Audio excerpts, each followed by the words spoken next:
Okay, so according to our directions, the first step for the sleeve is to be sewing the plackets on the right and left sleeves as mirror images. So on each placket piece, we want to press allowances on all edges except for the long attachment edge and the lower edge to the wrong side, first clipping allowance diagonally into corner, and then we're going to press the placket piece on the fold line with the wrong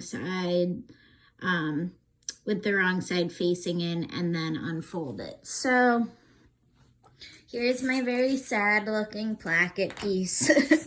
The first step is we just want to transfer all of the lines that correspond to the seam allowance onto our piece like this.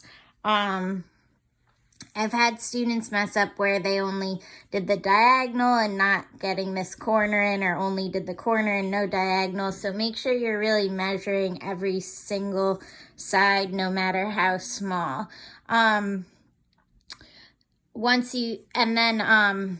fold line here, I used colored pencil because this is a sample. You guys can always do this from the wrong side too if you don't want any markings showing, or you can, if you feel like you have a good idea of the sizing, you can try to iron it without any markings. But if you have chalk, that's best.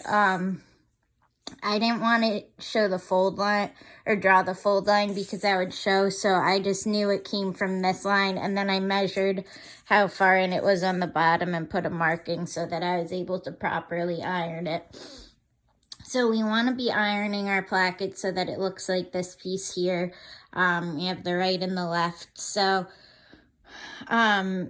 before we iron, you just, like they mentioned, you need to cut a slit to, but not through the corner here, because if you have no slit, you won't be able to iron those pieces under to create that corner space. So with the ironing, also, I have to give a shout out to my mini table iron. I love this thing, and it's really convenient if I don't want to go all the way to the other room to iron. I had gotten it at AC Moore in a closing sale, but I've seen them online and at other stores, and they're convenient to keep next to your machine. So the first thing I suggest doing is ironing this shorter side to the wrong side. So you want to iron that side under, and then you can turn, pivot, iron your next edge under. Then it'll look like, it'll look like this, but you can go ahead and iron that edge under, and then iron the triangle at the top of your placket. So this edge, and then here, luckily my chambray is pretty thin, so this isn't too bulky, but if you have a really bulky material, feel free to miter out a little bit of the fabric here so that you don't have so much overlapping right here. But as they said, we don't want to iron the long attachment edge or the bottom edge, just this side, the corner area, and then the top portion.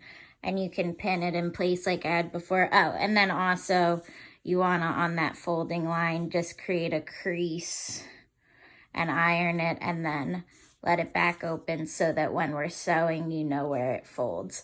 So I'm going to go ahead and prepare my other piece, but both pieces should be pressed and ironed to look like that so that you are ready to roll. See you guys in the next tutorial.